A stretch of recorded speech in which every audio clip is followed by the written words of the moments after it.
Together we learn, together we grow, together we heal, together we flow. Be cool, every teacher, every school. Be cool, every teacher, every school. Be cool, every teacher, every school. Be cool, every teacher, every school. Be cool, every teacher, every school.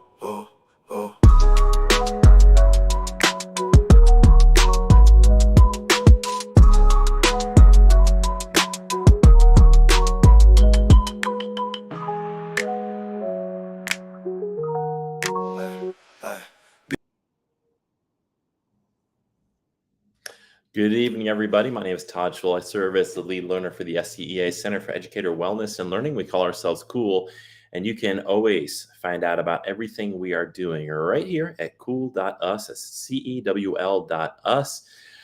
We are also proud to be sponsored by a grant from NEA and working closely with our state affiliate for the NEA, the SCEA. And if you're interested in joining our union, you can go to jointhescea.org. Hope you all are doing well tonight. I'm coming to you live from Columbia. I'm in a hotel room because tomorrow I will be going to the Adventure Museum to meet with a bunch of other groups from around the state at an event called Adventure Connects. And it was at Adventure Connects where I met tonight's guest. Tonight's guest is Deborah DePaoli. She started her career in public education and community development at the age of 17, working with migrant farm workers and their children in Southern California.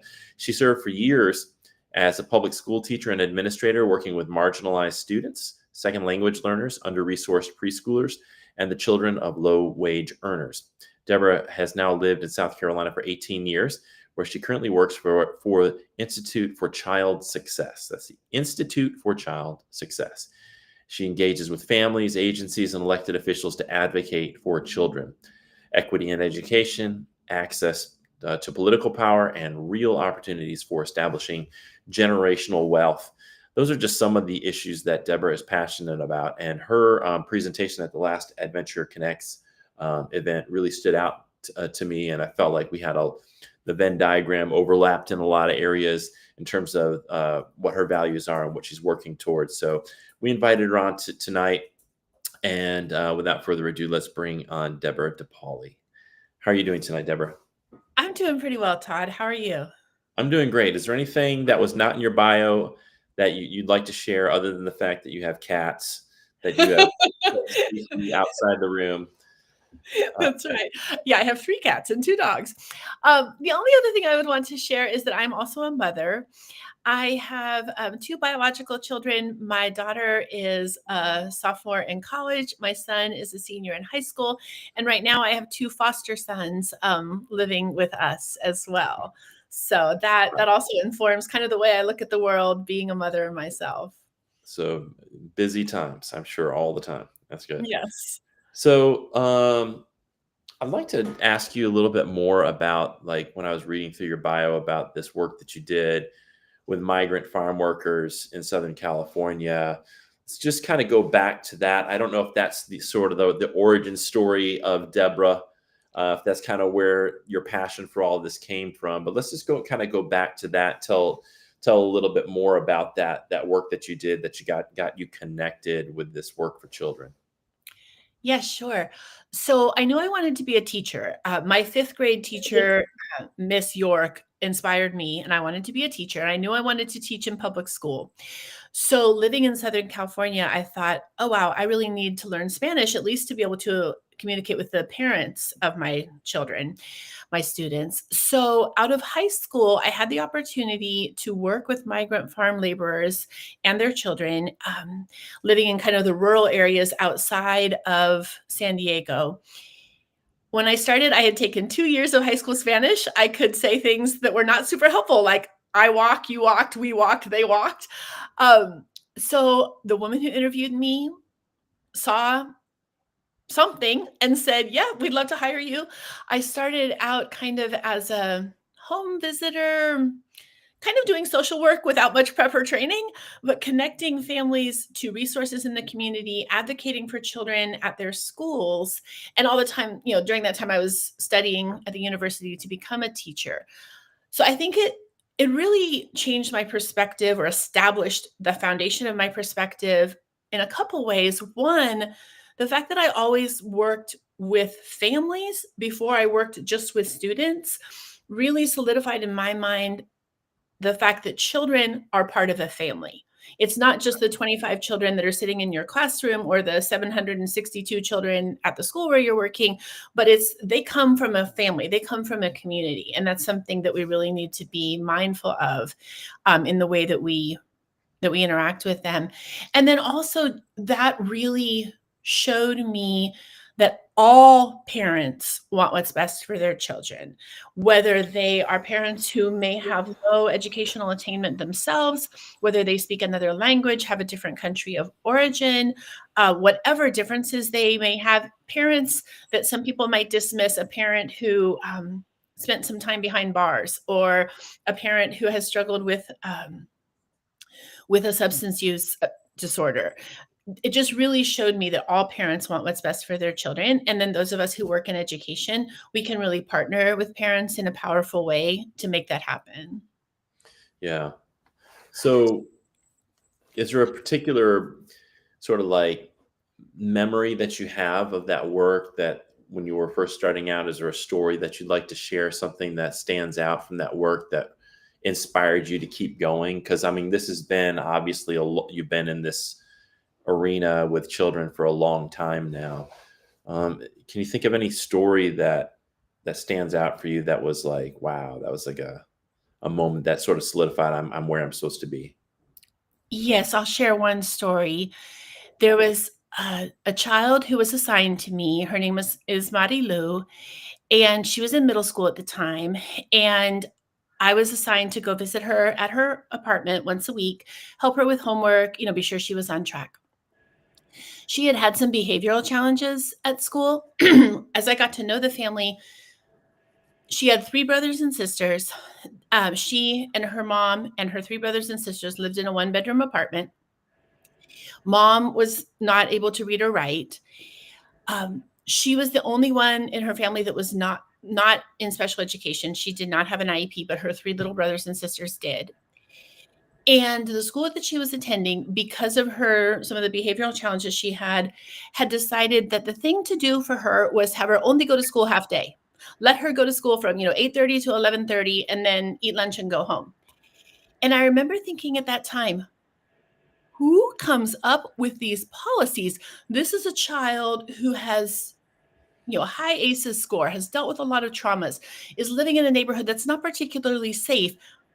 We're going to send her home by herself while her mom's at work and her 3 little brothers and sisters are in elementary school to do what exactly?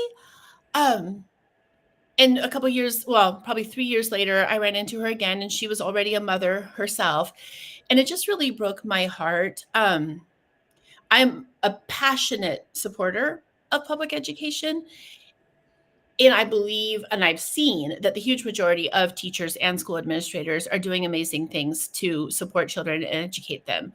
But then sometimes you hear about these kinds of policies that, instead of supporting a particular student who needs an extra measure of emotional support, practical support, academic support, instead there are sometimes these policies that actually are working against those students. So yes, Todd, I think that was just one of those moments where I was like, oh, wow, yes, I am going to stay in this arena and do what I can to be sure that all students, even students, that maybe have several factors working against them, are Right. getting what they need.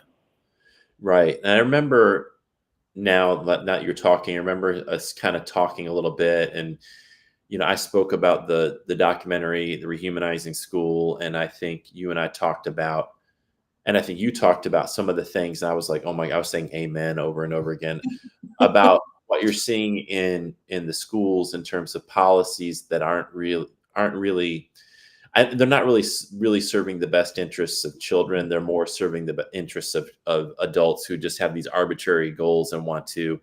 This is how I put it. They want to rob children of their childhood to meet the arbitrary goals of adults.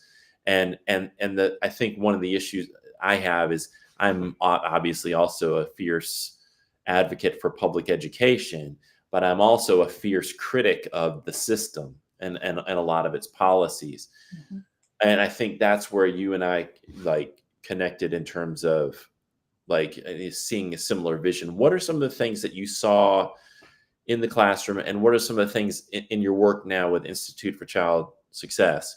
What are some of the things that you're seeing in schools that you would identify as some of the big targets? Like if you had a magic wand and you could change some things, what do you think we need to be looking at? So I remember my first year teaching. I was teaching kindergarten in San Diego County.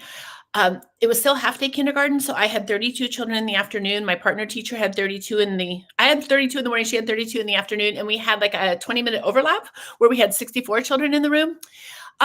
It was amazing, let me tell you. So even so, with those challenges, it was a Title I school. Most of the children were learning English for the first time. The strength that we had, she and I and our teaching assistants, was that human connection that we had with those children, and then also with their families, right?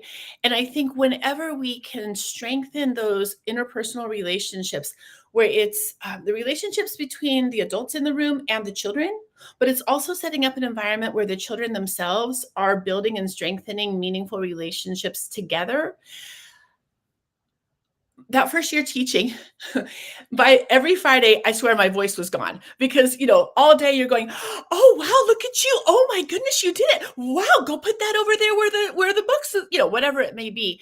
And by Friday it was like, ugh.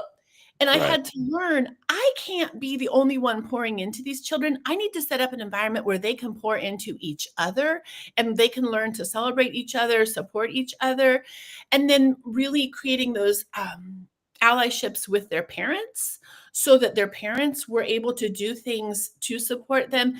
And I think like I said, in answer to your first question, all parents want to do what's best for their children. So how can we give parents tools so that they can contribute in a meaningful way to their child's academic success, behavioral success, all of those kinds of things? So I'm very much in favor of approaches or frameworks or anything, curriculum that centers the relationship between the teacher and the students and gives the teacher that flexibility and autonomy so that he or she can deliver the curriculum in a way that is meaningful to the children in their room. And like you said, this some of this arbitrary, some of the rules that some schools have, some of the objectives, it's just like, wow, I think we can do better with some of those things. Yeah. So my sense is that one of the things we know that's happened is what used to be second grade has now been pushed down to kindergarten. So we have like a 2-year push down of what was standard curriculum. Second grade is now kindergarten, and then fourth is now second grade, and sixth, and now we have high school kids taking college classes, and all this stuff has been shifted down without any input from the students, without any real research or data to suggest whether or not this is good for their mental health or whatever. So my thing is, I you know, why are we doing this, and what are you like? You're an expert in child advocacy. What do we need to be doing and pushing for? Like, because it's like when I think about a kindergartner, they only get to be 5, 6 years old once, and putting them through essentially what was a second grade curriculum instead of like play centers and things like that we used to do that we had when I was in kindergarten. And then we ask, well, why are we doing this? And then it's like, well, we fell behind on NAEP and we've got to keep up with these international peers and these standardized tests, are reflective of the future success of America. And so we've got to push these kids along faster and faster and faster. And it's like, yeah, to what end? Like, so that Mhm. you have a bunch of kids who graduate and they're 2 years ahead, but they're riddled with anxiety, and their mental and emotional health and their social skills have not been developed because you had to shove in as much stuff into the curriculum as possible. Like, what are your thoughts on all of that? Ooh, yes. That first year when I taught kindergarten, that was back in the day when you still wrote out report cards. And I remember my grandmother at that time being horrified. This was in 1994. We had to teach the children to count objects up to 20, count by memory up to 100, some of these different objectives. And she was horrified then because when my mother and my uncles were in kindergarten was only play. I mean, maybe you Right. read some stories and sang some songs. So she was just horrified, like, oh my goodness, this pressure they're putting on these children. Well, since 1994, exactly what you said, Todd, that is exactly what has happened. We've taken second grade curriculum, put it in kindergarten, then we've taken kindergarten curriculum and put it down into 3K, right? Right. Without any research. In fact, all the research actually shows us the opposite, right? And some of these countries that we like to quote all the time and say how successful they are, they don't actually start formalized literacy instruction until the age of 7. They Right. allow children to play, to develop those pre-literacy skills and really strengthen their approaches to learning. And then when they're 7 and their brains are more developed to the point where sound symbol relationship and all those things can kind of make sense, then they start the formalized literacy instruction. So yes, especially the past, oh gosh, since 2017, my focus has been on early education. Before that, I had taught elementary and middle and even adult ed. But focusing on these early years, we have got to slow that down. We have got to put the play centers back in kindergarten. Even when I taught first grade in 1995, they weren't the same play centers as the kindergarten had, but we had play centers in the afternoon for our first graders. They Right. were more academic, but they were hands-on. The children could move around the room. It's essential for healthy brain development. And like you said, not just academic development, but social, emotional, maintaining mental health, and allowing children to have fun. And have a childhood, because that's the Yes. thing. That's the thing. To me, the moral question here is we're stealing something from the children that they can never get back, and that's a childhood that they can never get that time back. And then you ask, like, well, what's the ultimate benefit in that theft? And I don't think anybody can produce something other than, well, they learned to read faster. Well, they were gonna. It's like I think ever since I think about this, when my first child was born in 2001, I was kind of that mindset. Like, the little Einstein animated series came out, and I thought my child's got to be ready to read like as soon as possible, and I got to teach her, and like even teach her Spanish and stuff at 2, and like all these things. And it's like, I think as a parent, you get wrapped up in this comparison. Like, I've got to have my kid accelerated, and they've got to move along. So the parents weren't, the parents didn't take child psychology like those of us went to education programs did. They didn't study Piaget or Maslow or Erickson or any of this stuff. And Mhm. the thing is, we just ignore the foundational child psychology principles that we learn in college, because somehow education people were convinced that, like, success is how fast we can move them along and get them to score higher on these tests at an earlier age, and that's the goalpost that we're shooting for, and without even we're thinking about the consequences on the children, and not only the children but the educators who see this isn't right. I feel Mhm. conflicted about this. I can't keep doing this to kids. And so many of these good-hearted people just decided to get out of the profession because they felt like they were committing malpractice. Absolutely. Absolutely. So people love to throw around, different quotes or whatever. Oh, a child's brain is completely formed by the time they're 5. Well, okay, that's not even true at all. And yes, the physical development of the brain, 80% of it or whatever is there by the time they're 5. But that gets misconstrued, right? And then I think people hear that and they're like, "Oh my gosh, well then we better get them chock-a-block full of academics before that magic window closes." Right. There is no magic window. what that means is that they need those positive face-to-face verbal interactions with safe and trusted adults in a loving and safe atmosphere during those first 3 years, during those first 5 years. It doesn't mean sit them down, give them worksheets, and do flashcards with them, right? That's a totally skewed view of it. I see that my friend Vanessa Logan wrote something in the Yes. comments. Social awareness is necessary. Yes, and we want to see that. Think about the things that go wrong in middle school and high school, right? I'm not even going to list them all for you because you're aware. But all those things that go wrong sometimes by the time children are in their adolescence, so much of that is because of that lack of social awareness that Vanessa is talking about. Right. And when we use those early years to build joy, build creativity, have lots and lots of unstructured playtime, lots of outside playtime, lots of interaction, that sense of empathy, connection, compassion, social cohesion is so strong that will carry children Right. as they go through the rest of their And yeah, you develop a healthy child and they will eventually learn to read unless they have some type of disability, and in which case you get them the support that they need. But like this idea that we have to rush kids along and completely rob them of things like recess. So we see recess time completely being stripped out of middle schools, and even at the elementary school level, I'm hearing a lot of kids don't even get recess time at elementary school. And this is what, for me, I'm going to do a shameless plug here, why I created this documentary, because the documentary is about two schools that aren't they don't have their hands tied by the test and punish, the testing industrial complex, I think is how Diane Ravitch puts it.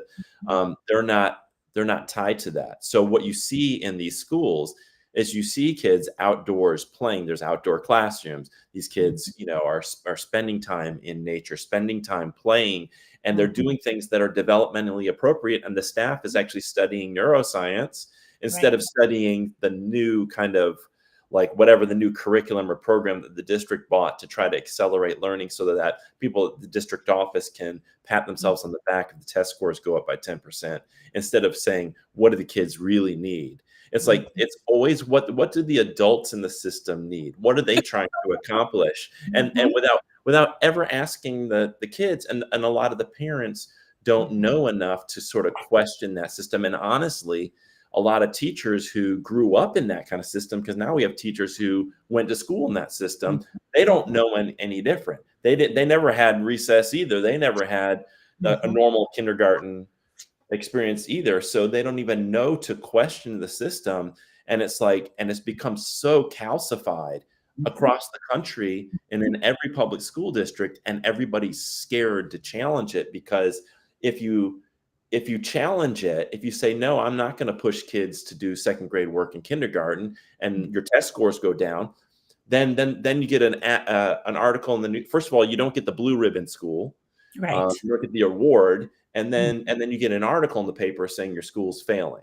And when your kids actually may be the healthiest kids in the state, and the happiest and the most well-adjusted and the most socially aware kids in the state, but because they're in kindergarten and can't read on a second grade level, and that's the bar you've set on failing. And that to me is one of the most immoral things that we've done to students and their teachers. And so if you're interested in what hope and inspiration, watch this documentary. Yes, absolutely. When I was first teaching elementary school in the mid-90s in California, our kids had a morning recess that was 20 minutes long, 20 minutes of actual play. Like, that didn't include the bathroom and the getting water, 20 minutes of outside play. Then they had lunch in the cafeteria, and then they had lunch recess, which was another 20 minutes of outside play. And then they also had PE every single day. And in California, with the weather, that was usually outside. So they usually spent a little more than an hour every day outside at school.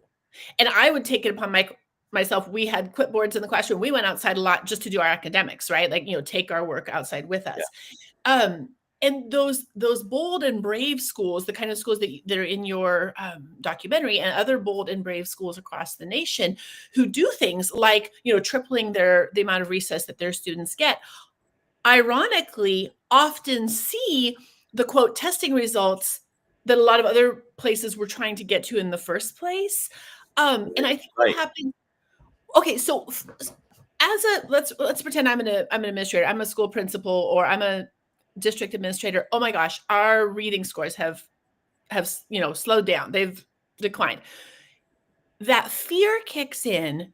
Yep. And it's a psychological thing. So people like literally go into like fight or flight. So now the people who are running our schools are making their decisions based on fear Yep. from an emotional state of survival, That's which is right. terrible. Which is Right. terrible. So then we Right. dig in even harder. We're like, you know what? Right. If it's good for them to have 20 spelling words a week, 40 would be better. Like, Right. good gracious, relax. I don't think Right. you have any data to show that that is the case at all. Yeah, it's all it's all about rigor and accountability and doing things with fidelity. If I swear to God, if I hear those words, it just every time I hear rigor, fidelity, and Yes. accountability, and those words just like raise my blood pressure by about 40%. Oh, for real. Yeah, fidelity has got to be my worst, like the worst term going around in public ed today. Like, well, if they were just following that curriculum to fidelity. Right. Oh my Yeah, if goodness. every teacher would just paint by the numbers the way we tell them to, and the Right. kids just, could follow like robots, wouldn't this all be great? It's like no, it's amazing to me that I mean how we can recruit and retain teachers in that kind of a dynamic. Like the best teachers I always say are artists. They're Mhm. not they're not technicians. Mm-mm. And you turn teaching into a technical process where you say, here's the script you read, and then here's the assessment that you give, and here's the exact like assignments that you give. Mhm. Don't worry about what the kids are curious about or their Mhm. inquiries. Just follow this pacing guide and this script. I Right. can't think of anything like that would push away a good teacher more Mhm. than that kind of Mhm. dynamic. And yet Mhm. every year we seem to reinforce it more through this command and control system from state departments to school districts, from school districts to our admin teams, and then admin teams push that down into our classrooms. And of Mhm. course, the kids don't. What are the kids going to do? Right. Here's what the kids do. You see an increase in these behavioral issues, and then the teachers are like, "What are we doing? The kids are all misbehaving." And I'm like, "They're the sane ones in the system." Mhm. Because Yes. they're seeing that this is bullshit, Mhm. and they're like, "This isn't what my brain needs. This isn't what Right. I Mhm. need.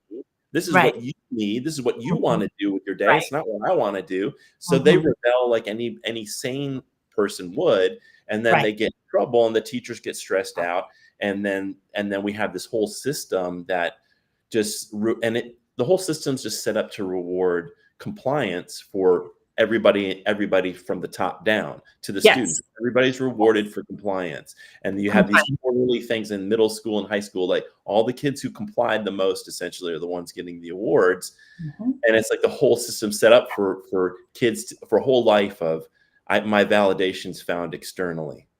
And it's Yes. like and then we wonder why kids grow up and they have this materialist mindset and framework and think that the meaning of their life is found in what they can purchase and what their status is and how many zeros are in their bank account. Correct. And then they get to the middle of their lives and they have this existential breakdown of like, Yes. I'm doing work that doesn't even mean anything to me. What am I doing with my life? Anyway, kind of Yes, I don't know. completely, Todd. There's an obsession with compliance. Public school is a compliance machine. Like, compliance is the thing. Absolutely. Starting from preschool all the way up through university. University has depending on where you go, you may have a little more bandwidth, a little more Right. breadth or what have you. So what I noticed in my years as a classroom teacher and then as an administrator, most of our schools are set up on threats and bribes, right? Right. Right. Threats and bribes, threats and bribes. And that's what most teachers have been equipped with. And, there's all these different systems of threats and bribes. In fact, you can go to whole seminars, go to multi-day conferences to learn complex systems of threats and bribes. And then, so we focus on that. You do quote the right thing and you get, your name gets moved up on the clip chart or whatever it may be. You do the wrong thing, your name gets moved down. There's all kinds of ways of, shaming children publicly in order to motivate better behavior, which we know doesn't work. When I used to provide workshops, when I worked for the 4K program at one of our school districts here in South Carolina, I would talk to parents about obedience, right? And parents like, oh my gosh, I want my children to be obedient. Okay, let me ask you a question. If you are teaching your 4-year-old to always say yes to someone who's like in authority, what happens when that person who's in authority, I don't know, maybe your daughter's 14 and a 16-year-old boy is trying to get her to do something she's not ready for or not comfortable doing? Right. What if your 11-year-old is at the store with a friend and the friend is like, hey, put this in your pocket, nobody will see. Right. And you haven't given your child the opportunity to learn deeper principles for the way Right. they're going to live their lives. Now all they can do is comply, right? Because you've Right. taught them compliance. And it's like children are capable of so much more when we give them the opportunity to learn self-regulation, empathy, those kinds of things. So yes, I Yes. wholeheartedly hear what you're saying about the compliance, the threats and Yeah. bribes, and then the, oh my gosh, what did we do? What did we do? Yeah. Right. It reminds me of Gabor Mate's work where he talks about when a child or any human is forced with the choice of holding on to their authenticity or their attachment, they will always choose attachment. And so what kids are actually learning through that compliance system at home and at school is I have to sacrifice who I am authentically in order to maintain the safety of my attachment. And then they go to school and then that transfers to the teacher.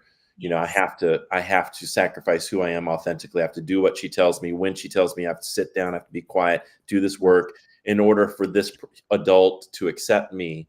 So that attachment relationship is maintained, that feeling of safety. But I can't be authentically who I really am and then the kids who dare to try to be authentic and say, I don't like this, I don't want to do this shit. It's like those are the ones that get in trouble. And then they have it beaten out of them. Like you said, it's like it's rewards and punishments. And so like then they end up getting kicked out of school because and that's not good either. That's not, because then they're left to their own devices. That's not a good situation either. So it's like for me, this idea that compliance and obedience ought to be at the forefront is just like you said, it's so short-sighted. Right. And if children weren't capable of developing other ways to guide behavior, then, that's all we've got. Okay. Even very young children with the right kind of coaching and support are able to understand structure. They're able to understand routines that provides some of that sense of psychological safety and predictability. They're able to understand what it feels like to have a healthy connection with the adults at the school, with the other children in the room. And then that provides them the framework where they can still make mistakes and they're not going to be punished. There may be consequences, but it's not punitive, which is a really different feeling. And you can continue to build on that as children get older. I think that, again, it's a fear-based approach. Yes. We look at, the state of South Carolina passed the law that no devices during school hours. Right. Well, the school where my child attends had a bomb threat and a gun threat a couple years ago. So guess what? I want my child to have his phone on his person where he can reach out to me if he needs to. Do I want my child to be focused on their phone during school or on learning? Obviously on learning. That said, are we going to take, like you said, sort of these arbitrary rules and make them become the focus of our schools? Right. how is that setting children up for success? I don't think it is, but I think the reason why it exists, we talk about this a little bit in the documentary again. Plug. It's an issue of scale, right? So if Mhm. I have 2,000 kids in a building, Mhm. the rules and structures and procedures that I have in place are really designed to corral and control that many kids in one space, right? Right. And if I had a smaller school with 40, 50 kids, there can be a lot more flexibility in the way that I work with kids and in what we do. But when I have 2,000, Mhm. just trying to keep that from becoming chaos Right. is such a hard thing. But that's to me, that's a structural issue. For me, one of the biggest structural issues. If we really cared about children, I don't know that we would put them 1,200 kids in an elementary and Right. 1,600 in a middle school, 2,000 plus in a high school, because I don't know that that environment aligns with the brain of a child. Um, I'm yeah, not sure it aligns with the brain of anybody. right, Like, right. I mean, other than when I worked in public ed for 30 years, but beyond that, I mean, I've never worked in an organization where there were 700 of us in a building, 700 adults trying to be Oh, productive, and that's just not natural. And I think too, even when we have circumstances where we have, a larger number of children than we should at one site, when our obsession becomes compliance, yeah, so many resources are wasted on ensuring compliance.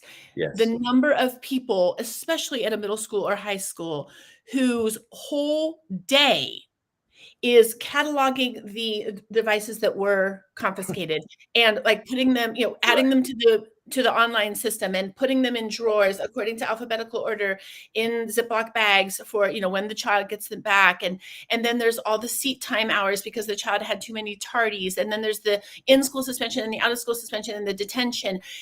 The number of staff hours that we spend on some of these things, and if we were able to, even if with the same number of children in that school and the same number of staff, if we were able to break that cycle and say, you know what, I have an idea. Let's take these 6 administrators and administrative staff whose sole focus is implementing punitive measures on students, and let's look for ways to turn that around and be proactive and build trusting relationships within our school family. Yeah, We could do so much better. I think so. Yeah, I remember. I forgot the exact year, early 2000s. We had I was on the school improvement council, and we had some funds, and they wanted to spend it on putting up security cameras, and I said, I don't think this is a good idea to make this look more like a penitentiary here, and I understand why you want to do it. I get the benefit, but the psychological thing that happens in for a child when they now walk around and there's security cameras everywhere. I said, where does this end? Mhm. And they said, well, no, you're being, you're exaggerating, and you're being, I don't know, like Chicken Little. And I said, well, I don't think it ends here. And then it didn't. It didn't end there. There were more security cameras put in.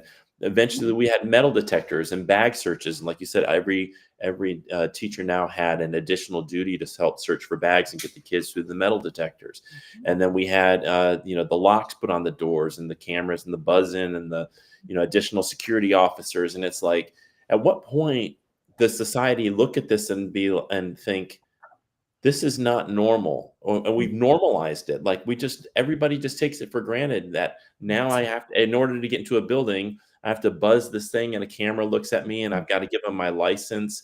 And Mhm. like at the high school where my daughter goes, there's like a gate, a guarded gate, like it's an Air Mhm. Force, the Air Force base has, Yes. and and and cameras everywhere. I mean, we just take Mhm. it for that. That's just become the water we swim in, and Mhm. nobody thinks, huh? Maybe there's something wrong with the system when we have to have all of that in place. Absolutely, Todd. And there's the thought, what you focus on, you get more of. Right. So when we have all of these complex, well-funded systems that are built around punitive measures, that's what's going to grow actually in those settings. Yes, I completely agree. And what you were saying about how that just becomes the water we swim in. And I think that's where, for me, when I ended up leaving public education and stepping into the nonprofit world and specifically advocacy, let me step out from maybe a more objective viewpoint Right. and be able to encourage others to do that as well. And now we can start to advocate for the changes that we know are needed, Right. right? And Right. because, like you said earlier, that the compliance goes from, maybe the State Department of Ed to the districts to local school administrators and then down to teachers, and it just kind of trickles down that way. What if instead we were listening to the experts, the children themselves, 100%. their families, the We the don't ever get classmates? child input on No, on no, we policies, don't. procedures. We don't, and if they do, it's like tacit. It's like, it's nothing substantive. They don't really Right. have any control in most systems. There's student councils, but like, they plan homecoming or whatever. I was That's just gonna like, say, I get to plan the theme for prom this year, right. yeah, So, can we step back and bring those people who have the greatest lived experience, the highest level of expertise as a parent, as a child, as a classroom teacher, and make right. sure that their voices are the ones that are being centered? That was just such a compelling Yeah. mission for me or calling for me. And I think that there's still a lot of space for that. And we can show up and be polite. We don't have to organize a march. We don't have to have, posters that we're waving in front of the school or the, state house or what have you. But there are avenues and there are spaces where our voices can be heard, and Mhm. we can show up and not that we're watering down our messages or that we're selling out, not at all, but we're showing up in the spaces using the language that makes sense to the people who can help us change some of this. Right. So that's Yeah. really become my focus. And I really think this is something, we don't we're a very polarized society right now politically, but I do think there's some low hanging fruit where we do have this overlap where we do see. When I put out this kind of information, when I talk specifically about like there's too much testing, that we shouldn't have second grade push down to kindergarten, that kind of stuff, I have people on the far right and the far left and everybody in between seems to agree on. Very few people are like, no, I think it's great. In fact, let's have third, fourth grade work, and let's Yes. take away recess from everywhere, and they should never go outside, and they should never play in school. School's not for play; it's for learning, just learning, and like Right. nobody. I know Mm-mm. Mm-mm. I can't think of Mm-mm. that. The students definitely don't want it. The No. teachers, I think the vast majority of teachers don't want it. I think the Mm. parents don't want it. And then you have to ask, so I always ask myself, so nobody seems to want this No. system. So why do we keep perpetuating it? Why do we keep going? But before you answer that, I do want to give you an opportunity, since we're kind of coming close at the end of the time, to talk about Institute for Child Success. So feel free to take it wherever you want to, but I've got Yeah, the sure. website up there for people who want to learn more about that. But if you want to sort of segue Okay, sure. the So conversation, yes, Institute for Child Success. Our vision is the success of all young children. We use the National Association of Educators of Young Children definition, meaning birth through age 8. And in a very broad general sense, we want to see those children succeeding, right? So not just academically, but health-wise and family stability and economic mobility and all those kinds of things.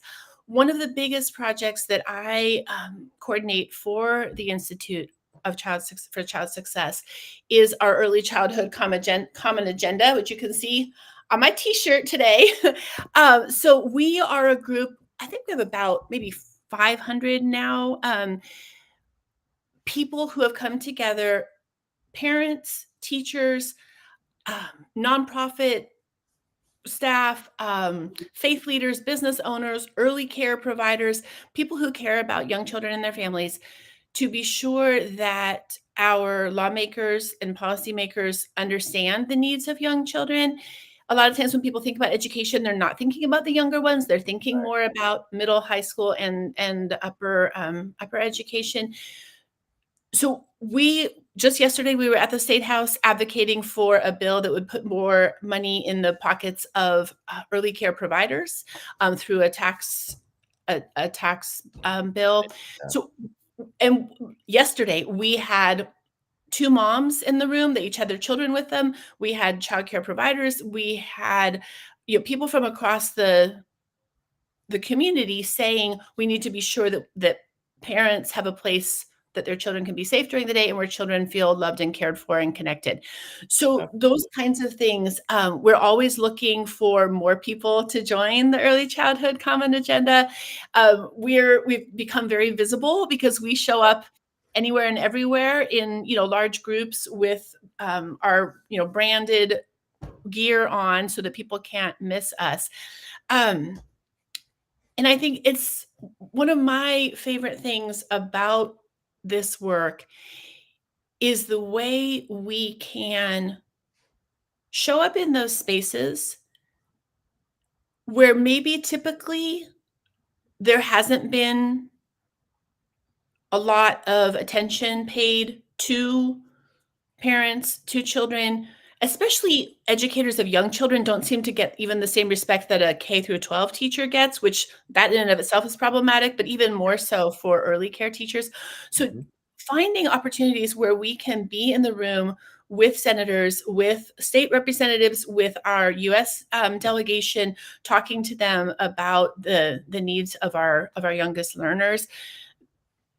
I love seeing people develop those skills and building that confidence to use their voices to make these kinds of changes that we're talking about.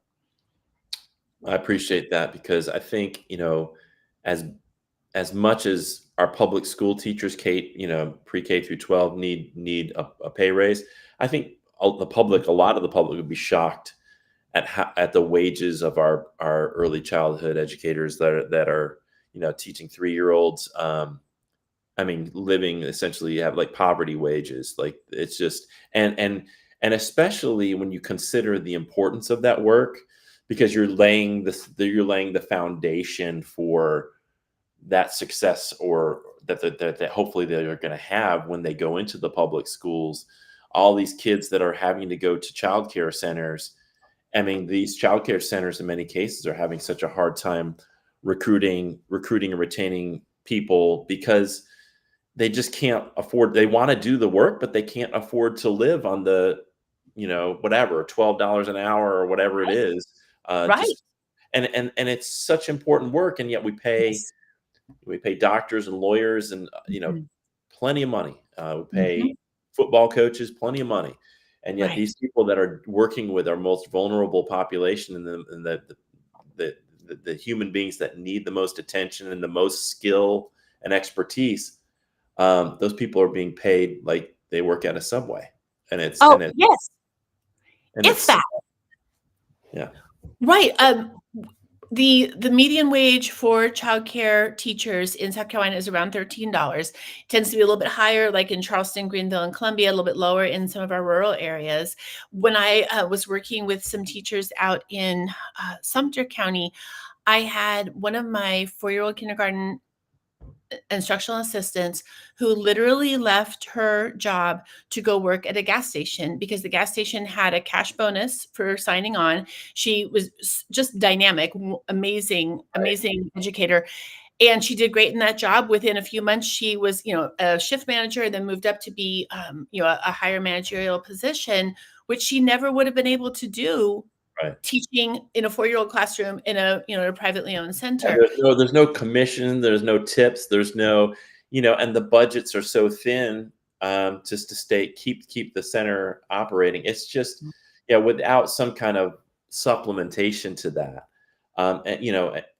and you want parents to be able to get to afford it as well. We want it's like this is a parental issue too. Like the parents, you want them to go and work and be a part of this economy, and yet Right. you're not even helping to subsidize or support them being able to hand their child off to somebody who's really well qualified and adept to help that child develop. It's not, I think too many people think of it, oh, it's just like babysitting. Well, Mhm. what's the big deal?